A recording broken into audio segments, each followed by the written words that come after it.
Baik, Assalamualaikum warahmatullahi wabarakatuh. Di sini kami dari kelompok 10 dari kecerdasan komputasional kelas A.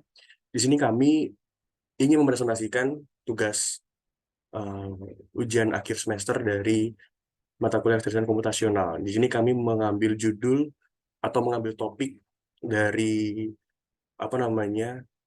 tugas akhir ini, yaitu dengan menggunakan clustering data mall customer segmentation menggunakan algoritma K-means.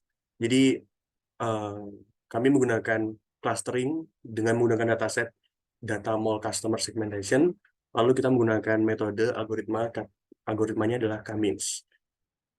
Lanjut ke anggota kelompok dari kami. Di sini yang pertama adalah Mia Maulidia dengan NIM akhir 3004. Lalu ada saya sendiri yaitu Yusuf Manuel dengan NIM 3014. Lalu ada Dimas Ilham Prayoga dengan NIM akhir 3043. Lalu lanjut ke latar belakang dari mengapa kami mengambil dataset dan juga mengambil clustering ini. Jadi selama ini tuh mall itu memiliki kekurangan data dalam mengevaluasi kinerja penjualannya. Jadi mereka masih kesusahan dalam memperbaiki kinerja dari mall mereka. Jadi kami menggunakan latar belakang ini tuh sebagai alasan untuk mengimplementasikan K-means clustering pada dataset mall customer segmentation. Lalu lanjut ke tujuan dari kami membuat implementasi K-means clustering ini, yaitu tujuannya adalah untuk memberikan kemudahan kepada mall yang ingin mengetahui bagaimana customer mereka dalam melakukan belanja itu seperti apa. Lalu manfaat yang didapatkan oleh mall itu adalah mereka dapat mengetahui siapa customer yang sering belanja dengan melihat hasil clusteringnya, yaitu hasil yang akan kami buat itu akan menunjukkan bahwa customer itu memiliki indeks boros, agak boros, netral, cukup hemat, dan hemat atau tidak. Jadi seperti itu. Lalu selanjutnya akan dijelaskan oleh teman saya. Nah, untuk selanjutnya, algoritma K-means sendiri itu merupakan algoritma clustering yang digunakan untuk mengelompokkan data ke dalam kelompok-kelompok yang serupa. Tujuan utamanya yaitu untuk membagi himpunan data menjadi K kelompok, di mana K merupakan jumlah kelompok yang telah ditentukan sebelumnya. Nah, untuk penjelasan selanjutnya ini bisa dilihat dibaca sendiri. Selanjutnya, nah, clustering ini merupakan sebuah metode dalam analisis data yang bertujuan untuk mengelompokkan objek atau data dalam kelompok-kelompok yang memiliki kesamaan tertentu. Dalam clustering ini, objek atau data yang serupa akan dikelompokkan bersama, sedangkan objek yang berbeda akan dikelompokkan secara terpisah. Tujuan utama dari clustering ini untuk menentukan struktur atau pola yang ada dalam data tanpa adanya label atau pengawasan sebelumnya. Dengan melakukan clustering, kita bisa mengidentifikasi kelompok-kelompok yang terbentuk secara alami berdasarkan kesamaan atau perbedaan dalam suatu atribut atau karakteristik tertentu.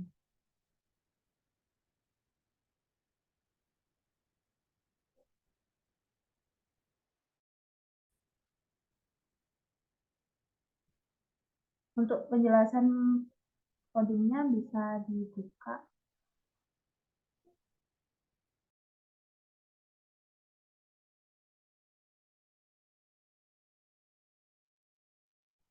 Nah, di sini yang pertama yaitu kita melakukan import library, yaitu kode pertama ini yang dibutuhkan mengimport beberapa library yang dibutuhkan untuk analisis dan visualisasi data seperti Pandas, NumPy, Matplotlib, PyPlot, dan sebagainya. Dan selanjutnya di sini ada untuk menampilkan dataset, yaitu menggunakan perintah dfcast dan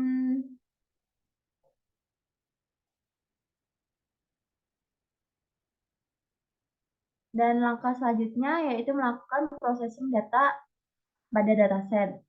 Dan hasilnya disimpan dalam variabel dfdrop. Selanjutnya, DF Cas Info ini kita dapat melihat informasi tentang dataset seperti jumlah baris dan kolom pada setiap kolom serta jumlah nilai non-nul yang ada pada setiap kolom. Selanjutnya yaitu SNS line plot data sama dengan DF drop. Ini kita membuat line plot berdasarkan data yang terdapat pada DF drop. Untuk penjelasan selanjutnya bisa dilanjutkan oleh teman saya. Oke, baik. Setelah data tadi kita baca ya ataupun kita lihat, kemudian kita di sini yaitu membuat sebuah data training. Nah, di sini itu tujuan dari membuat data training sendiri yaitu untuk melatih data tersebut ya, di mana kita nanti data training tersebut akan disimpan ke dalam variabel xtrain, yaitu kita mengambil atribut annual income dan juga spending score untuk dimasukkan ke dalam data training kita, yaitu dalam variabel xtrain. Nah, setelah kita ambil di sini ada datanya, hanya data dari atribut annual income dan juga spending score ya di sini. Naik ke bawah. Nah, kemudian kita melakukan fitur scaling ataupun kita melakukan normalisasi terhadap data training yang sudah kita ambil tadi. Nah, kita melakukan normalisasi di sini, kita menggunakan min-max scaler. Nah, di sini kita panggil terlebih dahulu min-max scaler yang kita simpan ke dalam variabel scaler. Nah, kemudian kita normalisasi xtrain tadi ya. Di sini menggunakan sebuah perintah ataupun fungsi scalar dot fit transform. Kemudian kita normalisasi dan hasilnya nanti kita simpan ke dalam variabel xtrain. Jadi variabel xtrain ini nantinya akan yang sebelumnya hanya nilai dari atribut yang sebelumnya kita ambil tadi, di sini kita berubah menjadi normalisasi. Sudah dinormalisasi yaitu nilainya akan hanya 0 sampai 1 saja ya di sini. Jadi ketika sudah dinormalisasi, hasilnya akan seperti ini nantinya. Nah, setelah data tersebut kita normalisasi, kemudian kita melakukan sebuah tahap yaitu melakukan clustering. Nah, di mana kita melakukan clustering di sini, eh, kita menggunakan algoritma Kamins ya tadi. Nah, makanya di sini setelah sebelumnya kita sudah import Kamin tadi. Nah, di sini kita ya menggunakan Kamins dengan n clusternya yaitu kita mencoba di sini yaitu 3. Kemudian kita simpan ke dalam variabel Kamins. Nah, kemudian kita predik data train tadi menggunakan Kamins tadi ya, menggunakan fungsi ataupun Kamins fit underscore predict di sini dengan parameternya yaitu data training tadi yang sudah kita ambil tadi. Nah, kemudian hasilnya akan disimpan ke dalam variabel Y cluster. Nah, ketika kita jalankan Y cluster ataupun kita lihat Y cluster, maka hasilnya akan seperti ini ya, kan array yaitu indeks-indeks clustering yang sudah dilakukan. Jadi ini adalah hasil dari clustering tersebut. Di sini ada 1, 1, 0, dan yang lain-lain. Nah, kemudian di sini kita melakukan sebuah penambahan atribut cluster ya untuk mengetahui cluster dari setiap data. Nah, setelah kita clustering tadi kan ini bentuknya masih dalam array ya. Jadi tidak tahu, maksudnya setelah dilihat itu masih belum enak ataupun belum bisa dibaca secara bagus. Nah, di sini makanya kita membuat sebuah atribut baru yaitu cluster di dalam variabel dfcast tadi di sini dengan isinya yaitu Y cluster tadi. Jadi setelah kita clusterisasi, nilainya tersebut kita masukkan ke dalam ataupun atribut cluster ke dalam sebuah tabel yang ataupun sebuah dataset yang sudah kita punya tadi. Nah, maka hasilnya akan seperti ini. Jadi misal di sini ada customer ID 1, dia itu termasuk ke dalam cluster 1, kemudian ID 2 dia termasuk ke dalam cluster 1 juga dan seterusnya. Nah, kemudian setelah kita melakukan clustering clustering tadi, kita mencari eh, titik tengahnya ataupun centroidnya dari n cluster ataupun clustering tadi. Di sini kita menggunakan sebuah fungsi kamins dot cluster underscore centers underscore ya di sini untuk mencari centroidnya ataupun mengetahui centroidnya. Nah, seperti ini untuk hasilnya. Nah, di sini itu menandakan ya yang indeks pertama ataupun baris pertama ini adalah centroid pertama karena tadi kan n-clusternya 3, jadi di sini ada 3 yaitu ada centroid pertama, centroid kedua dan juga centroid ketiga.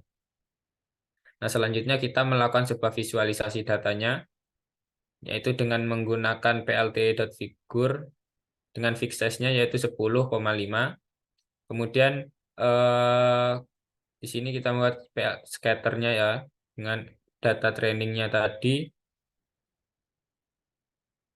Kemudian kita di sini karena centroidnya tadi 3, maka kita melakukan sebuah pemanggilan centroid ataupun ya di sini kita melakukan pemanggilan centroid supaya nantinya setiap data itu kita tahu centroidnya itu di mana. Ataupun setiap X-train tadi kita tahulah centroidnya itu ada di mana. Kemudian di sini kita melakukan sebuah plt.x label yaitu untuk label X-nya itu nantinya adalah annual income dan juga label Y-nya yaitu spending score. Kemudian kita plt legend untuk menampilkan eh, ya apa ya informasi tentang centroidnya itu tadi. Nah, maka hasilnya akan seperti ini ya. Jadi kita bisa lihat di sini yang bintang merah adalah centroid 0. Nah, berarti centroid 0 itu dia merupakan indeks ke 0.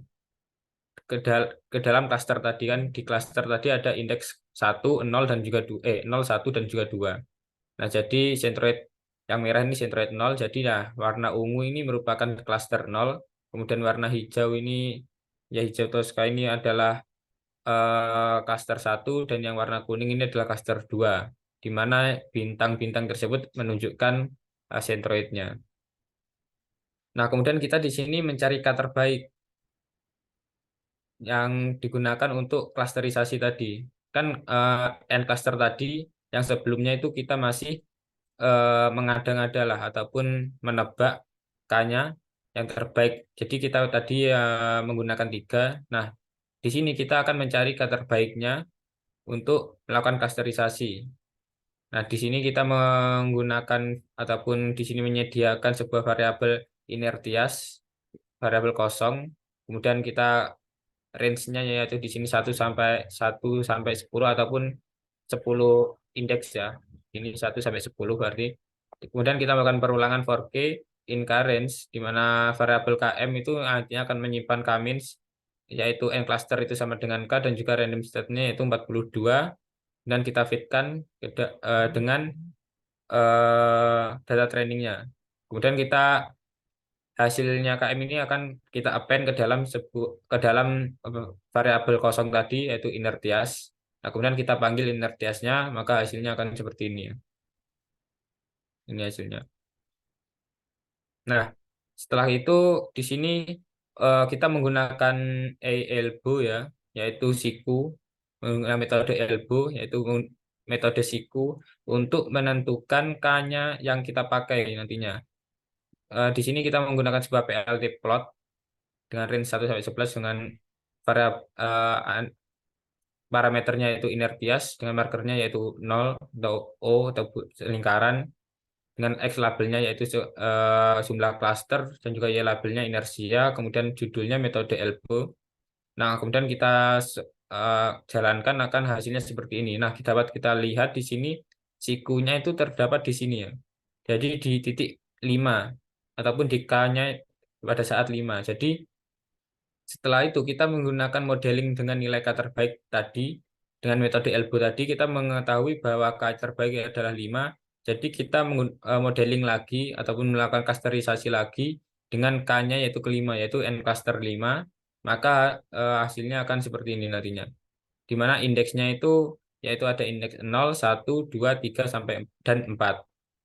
Karena kita menggunakan N cluster 5. Nah, kemudian kita juga lagi menambahkan eh, atribut cluster di sini. Kemudian kita mencari centroidnya. Mencari centroidnya ini sama ya seperti tadi yang sebelumnya yaitu dengan menggunakan kamins.cluster_center ya. Maka di sini ada centroid 0, centroid 1, centroid 2, centroid 3 dan juga centroid 4. Karena kita sebelumnya yaitu menggunakan n-cluster yaitu 5.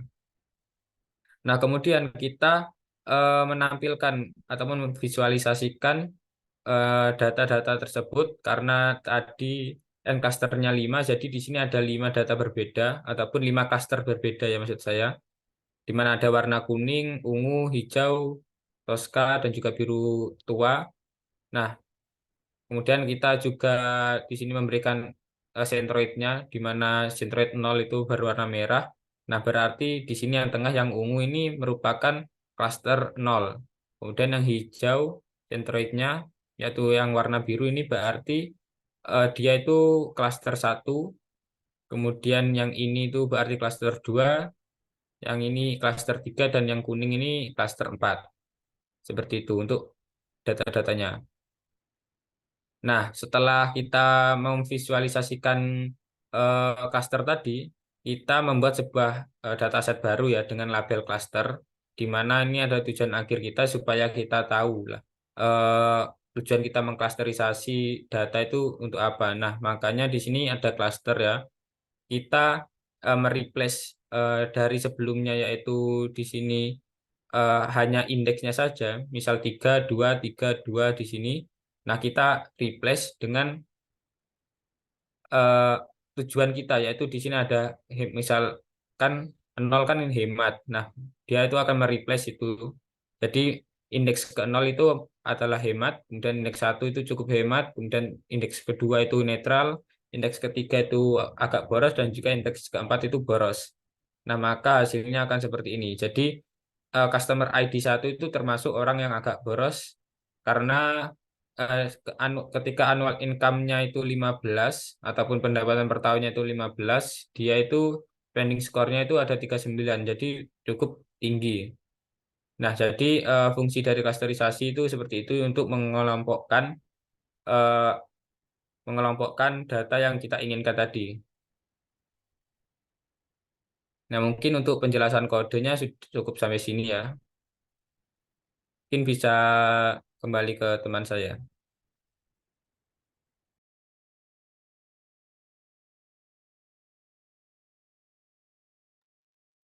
Baik, sekian presentasi dari kami. Mohon maaf jika ada kekurangan dalam bertutur kata. Sekian kami akhiri. Wassalamualaikum warahmatullahi wabarakatuh.